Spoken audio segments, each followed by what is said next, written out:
Hello everyone, welcome back to my YouTube channel Study with Nishi. I am here with the PYQ analysis of Chapter 5 SM. So ये रहा हमारा पहला PYQ of May 24, question number 5A. अब देखिए कितने marks के लिए पूछा है, 5 मार्क्स के लिए पूछा है और इसको डिवाइड किया है 2 + 3, मतलब 2 and 3. पहला जो पार्ट है वो 2 मार्क्स के लिए, नेक्स्ट जो है वो 3 मार्क्स के लिए. अब देखिए लास्ट पैरा चेक करते हैं एक्चुअल में क्या क्वेश्चन में पूछा है, सीधा हम लास्ट पैरा पे आएंगे. Briefly discuss the strategic model you will use in a given situation. State the limitation of the model. तो strategic model पूछा है और उसका limitation पूछा है. अब चलिए start करते हैं with the question. Boya Limited is a venture in the market present for a decade. Till 2023, it was working on the value and vision of its founder while operating in limited areas operation. Growth opportunity exists for Boya Limited. Consider the changing environment. Companies interested in leverage new skill in marketing, technology, product development, financial management. As a known fact, modifying one aspect might have ripple effect on other elements. The company wants to understand various hard and soft elements interrelated with each others in the company, having a bearing on effective operational result. As a strategist, you intended to prepare a questionnaire based on a both type of element. By analyzing the organizational design, the response to the same will help in finding answer to ensure effectiveness through interaction of such elements. देखिए direct बता दिया कि कौन से model की बात हो रही है. हार्ड एंड सॉफ्ट एलिमेंट्स पूछ रहे हैं तो हमारा MC किन्सी 7S मॉडल के बारे में पूछ रहे हैं, तो उसके बारे में हमें लिखना है और उसकी लिमिटेशन लिखनी है. अब आपको पता चल गया आपको क्या मेंशन करना है. स्ट्रेटेजिक मॉडल हमारा MC किन्सी मॉडल, उसका इंट्रोडक्शन देना है, हार्ड सॉफ्ट एलिमेंट्स के बारे में और फिर लिमिटेशन में. अब किस स्ट्रक्चर में लिखना है वो देखते हैं. देखिए पहले आप देंगे एक शॉर्ट इंट्रोडक्शन और इसमें जब भी केस सिनेरियो बेस्ड क्वेश्चन आता है, इसमें कोई भी कंपनी, फर्म, ऑर्गेनाइजेशन का नेम मेंशन होता है तो वो भी आपको अपने आंसर में मेंशन करना है. In addressing the strategic needs of Boya limited, then आप MC किन्सी 7S मॉडल के बारे में मेंशन करेंगे. फिर आप ये मेंशन करेंगे कि the model categorize elements into hard and soft component और then we start with the hard and soft elements.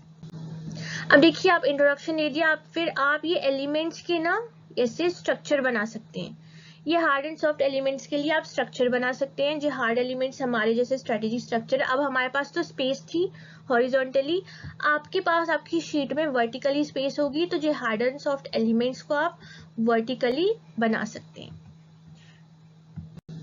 Then you write about the hard and soft elements. अब देखिए जितना भी इंपॉर्टेंट पॉइंट्स हैं आप उनको अंडरलाइन करेंगे. जैसे हार्ड एलिमेंट हुआ controlled by the management, then आप जितने भी हार्ड एलिमेंट्स हैं जैसे स्ट्रेटेजी हुआ, स्ट्रक्चर हुआ, हमारा सिस्टम हुआ, इन सबको आप लिखेंगे. इन सब के बारे में जो भी आपको नॉलेज है आप वो मेंशन करेंगे.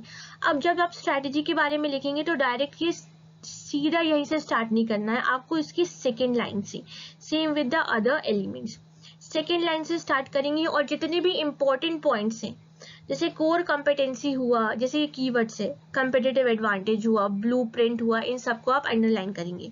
जैसे अवेलेबिलिटी ऑफ रिसोर्सेज, ये सारे जो पॉइंट्स आप इनको अंडरलाइन करेंगे. Same with the soft element, यहाँ पे भी जो इंपॉर्टेंट पॉइंट्स है, जो हार्ड एलिमेंट्स में आपने रूल लगाया वही सॉफ्ट एलिमेंट्स में. Then you write about the limitation, limitation के बारे में आप मेंशन करेंगे. अब देखिए जैसे कि यहाँ पे the ignorance of the importance of external environment, यहाँ पे भी जितने कीवर्ड्स इंपॉर्टेंट वर्ड है जो आप चाहते हैं कि नोटिस हो उनको आप अंडरलाइन कीजिएगा. नेक्स्ट आप क्या करेंगे, जब भी ऐसे क्वेश्चन आते हैं जैसे कि केस सिनेरियो वाले, तो उसमें आप कंक्लूजन जरूर देंगे. आप कंक्लूजन में यहाँ पे क्या लिखा है, by applying MC Kinsey 7S model can gain a comprehensive understanding on how different elements within the organization interact and influence overall performance. The insight gathered from the questionnaire can guide strategic decisions to enhance the growth and operational effectiveness. ये आप देखिए 3-4 line में आपको conclusion देना है, तो इस structure से आपको अपना आंसर प्रेजेंट करना है. देखिए नेक्स्ट PYQ है हमारा सितंबर 24 का PYQ. अब देखिए कितने मार्क्स, ये क्वेश्चन नंबर 5A कितने मार्क्स के लिए पूछा है, 5 मार्क्स के लिए पूछा है. लास्ट पैरा चेक करते हैं. In the given situation identify the organisational structure suitable for the companies, also identify the merits and demerits in going for the identified structure. MSMTS is one of the mobile telephone service provider in India. It has its own mobile network, tower and distribution channel. It operates through a team of network operation, technician, marketing, sales and other services. Currently, all team members are on its role. Company knows that the market is tensely competitive. The environment is quite unstable and likely to remain so. Customer taste and preference are changes very fast.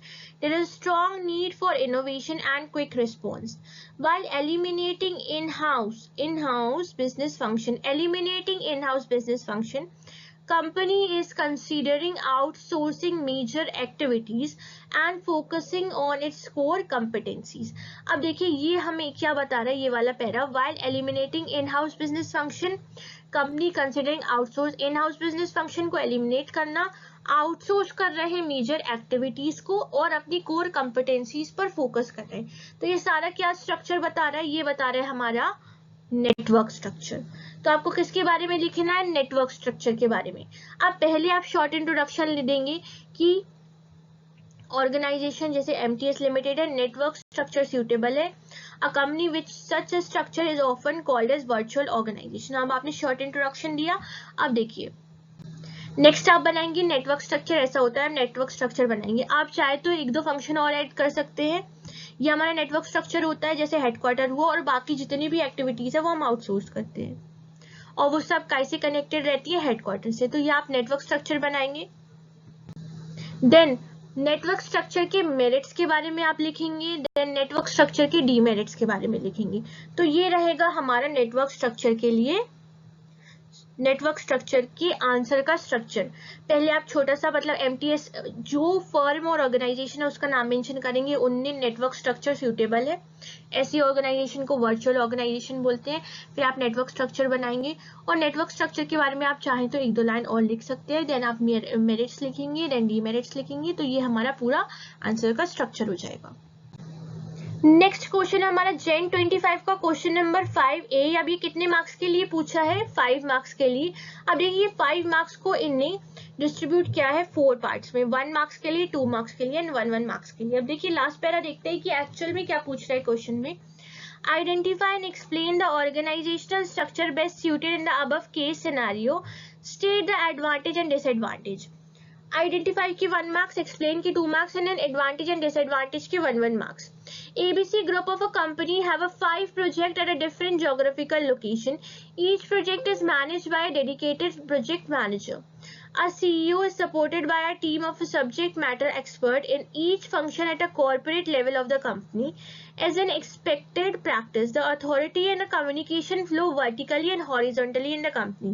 There are 5 common functions: finance, human resource, operation, marketing and information technology, facilitating each project. Each functional manager is having an administrative relationship with the respective project manager and functional relationship with the related SME with a clear mutual understanding of his or her role and responsibilities. अब देखिए ये क्या बता रहा है, कौन सा organisational structure. आप देखिए इसी में आंसर है. पहला प्रोजेक्ट मैनेजर, फर्स्ट कीवर्ड हमारा है project manager. Different geographical area के लिए अलग अलग प्रोजेक्ट मैनेजर है. देन कॉमन फंक्शंस है हमारे, फाइनेंस, ह्यूमन रिसोर्स, ये सारे कॉमन फंक्शन है. देन हमने authority and communication vertical and horizontal flow करे.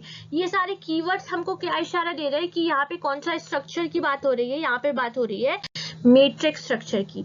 अब देखिए आप मैट्रिक्स स्ट्रक्चर के बारे में लिखेंगे, जैसे एबीसी ग्रुप, आपको ऑर्गेनाइजेशन फर्म का नेम मेंशन करना है. देन मैट्रिक्स स्ट्रक्चर के बारे में आप मैट्रिक्स स्ट्रक्चर के बारे में बताएंगे. देखिए आप फंक्शनल मैनेजर के बारे में बताएंगे. देन मैट्रिक आप स्ट्रक्चर भी बनाइएगा, ऐसा मैट्रिक्स स्ट्रक्चर होता है, आप ये बनाइएगा. देन देखिए मैट्रिक्स स्ट्रक्चर का बताने का 1 मार्क्स एंड मैट्रिक्स स्ट्रक्चर के बारे में लिखने का 2 मार्क्स हो गए. देन आपने एडिशनल में आपने स्ट्रक्चर बना दिया, मैट्रिक्स स्ट्रक्चर एक्चुअल में होता कैसा है. Then you have to write about the advantage and disadvantage. अब देखिए जैसे एडवांटेज जैसे रिसोर्स एलोकेशन हुआ, फ्लेक्सिबिलिटी, इन सबको आपको क्या करना है, अंडरलाइन करना है. देन ये हमारे क्या होगा, ये हमारे हो गए हैं डिसएडवांटेज. तो ये देखिए पूरा स्ट्रक्चर है. देखिए अंदर का मैटर जो है, जो एक्चुअल मैटर है तो वो आप अच्छे से लिख सकते हैं, लेकिन यहाँ पे क्या है कि किस स्ट्रक्चर में आपको लिखना है वो इम्पोर्टेंट है। अंदर का मैटर तो आप बहुत अच्छे से लिख सकते हैं, लेकिन किस स्ट्रक्चर में लिखना है ये ज्यादा इम्पोर्टेंट है। नेक्स्ट पीवाईक्यू है हमारा May 25 का क्वेश्चन नंबर 5B। अब देखिए, identify the strategy required for digital transformation, also state the most preferred practice to be followed by the entire organisation. 1 marks के लिए इनने स्ट्रेटेजी पूछी है, देन 4 मार्क्स के लिए जो प्रैक्टिस सूटेबल है फॉर द एंटिटी वो पूछी है। In addition to a new market opportunity and a change in a customer preference, as a known fact, technology is also changing very fast. In a view of the same, Torrent, having a small mid-sized business, want to use the latest digital technology for improved procedure and product. The primary aim of the firm is to have a competitive edges in the evolving business landscape by digital transformation. The entity would like to deal with the regular changes firmly along with the transforming its management techniques. Mid size and small business की बात है तो आपको पता चल गया कौन सी practice हमको मेंशन करनी है। अब देखिए, फर्स्ट क्या पूछा था उन्होंने, कौन सी स्ट्रैटेजी, तो यहाँ पे change management strategy. It is essentially effective manage the organisational procedure and cultural changes that brought about the adoption of a new digital technologies. अब देखिए यहाँ पे इन्होंने नेम भी मेंशन करा है। अब देखिए सारे जितने भी सजेस्टेड आंसर हैं और जितने केस सिनेरियो वाले हैं उसमें उनने ऑर्गेनाइजेशन का नेम मेंशन करा है, तो आपको भी करना है। नेक्स्ट उन्होंने 5 जो प्रैक्टिस पूछी थी स्मॉल एंड मिड साइज के लिए, जो आपको पता है 5 बेस्ट प्रैक्टिस है, जैसे beginning at the top, ensure the changes both necessary and desired, then we have reduce disruption, encourage communication, recognise the change is the norm not the exception. तो ये हमारा आंसर हो गया। नेक्स्ट पीवाईक्यू हमारा question number 8B। A manager is a strategic leader, has to play a many leadership role. While explaining the statement, briefly delineates the leadership role which a manager has to play in pushing a good strategy. अब 1 marks के लिए आपको ये जो statement है वो explain करनी है, और 4 मार्क्स के लिए आपको क्या लिखना है, जो लीडरशिप रोल मैनेजर को डिलिनेट करने पड़ते हैं वो। अब वो कौन कौन से हैं आपको पता है, स्पिरिट डी कॉर्प हुआ, staying at the top, managing changes, ये सारे पॉइंट्स आपको मेंशन करने हैं। तो देखिए किस स्ट्रक्चर में लिखना है, पहले तो आप जो स्टेटमेंट है उसके बारे में लिखेंगे, उसको आप जस्टिफाई करेंगे, देन जो मैनेजर को रोल प्ले करने पड़ते हैं, स्टेइंग एट द टॉप। अब जैसे स्टेइंग एट द टॉप हुआ, आप इसको मेंशन करेंगे, देन इसके बारे में जितना भी आप लिखेंगे वो आप सेकेंड पैरा से लिखेंगे और जितने भी इंपॉर्टेंट पॉइंट्स आप उनको अंडरलाइन करेंगे। Promoting cultural and spirit D Corp, then we have keeping the organization responsive innovation, exercising ethical leadership and pushing corrective action। देखिए ये जितने भी पॉइंट्स हैं ये कीवर्ड्स हैं, आपको ये जितने भी पॉइंट्स हैं इनको आपको क्या करना है, देखिए आपको याद कैसे करना है। जितने ये कीवर्ड्स हैं जैसे ethical leadership, corrective action, then staying at the top, ये सारे पॉइंट्स आपको मेमोराइज करनी है। फिर जो ये मैटर है इनको एक्सप्लेन करने का, ये तो आप आराम से कर ही देंगे। तो ये तो हमारे जो ये मेन पॉइंट्स हैं, और ये मेन पॉइंट्स हैं, इनको लर्न करना इंपॉर्टेंट है। देन आपको क्या देना है, कंक्लूजन देना है। these roles help manager drive strategy execution effectively while maintaining integrity, adaptability and performance। Next PYQ है हमारा सितंबर 25 का। ये देखिए 2 पीवाईक्यूज है। Many manager fails to distinguish between strategy formulation and strategy implementation. Yet it's crucial to realize the difference between the two because they both require very different skill. On the basis of this statement, outline the key distinction between strategy formulation and strategy implementation. And then you have to next और करके पूछा है इनने आर्गला structure के बारे में। अब ये हमारा फर्स्ट पार्ट है। फर्स्ट जो पूछा उन्होंने स्ट्रैटेजी फॉर्मुलेशन और इम्प्लीमेंटेशन के बारे में डिफरेंसेस पूछे। ये देखिए जो सेम आपकी बुक में है ये वही वाले डिफरेंसेस हैं, और इसमें आप एडिशनल जो लाइन है बेसिस वाली लाइन भी ऐड कर सकते हैं। 5 मार्क्स के लिए पूछा है। यहाँ पे देखिए कितने, ये तो जितने आपको आते हैं जितने आप लिख सकते हैं, 5 से ज्यादा हो तो बेहतर है, 5 से ज्यादा ही लिखिएगा। ये सारे हमारे क्या हैं, डिफरेंसेस हैं। आर्गला स्ट्रक्चर के बारे में पूछेंगे तो आपको पहले आर्गला स्ट्रक्चर बनाना है, देन आपको आर्गला स्ट्रक्चर के बारे में लिखना है। इतना लिख सकते हैं। और एडिशनल में जो हमारा स्ट्रक्चर है आर्गला स्ट्रक्चर, कि वो श्रिंक क्यों होता है, जैसे यहाँ पे पहले मेंशन है कि टेक्नोलॉजी की वजह से जो मिडिल मैनेजमेंट वाला स्ट्रक्चर है वो श्रिंक हो जाता है। आर्गला स्ट्रक्चर बनाना है, उसके बारे में लिखना है, सिंपल है। नेक्स्ट पीवाईक्यू है हमारा जैन 26 का, ये लास्ट पीवाईक्यू है।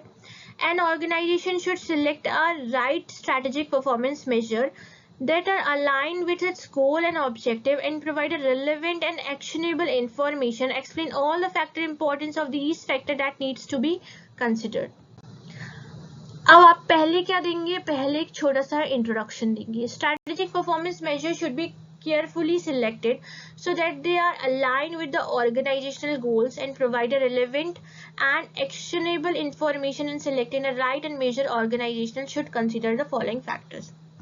Then factors को आप इस तरीके से प्रेजेंट कर सकते हैं।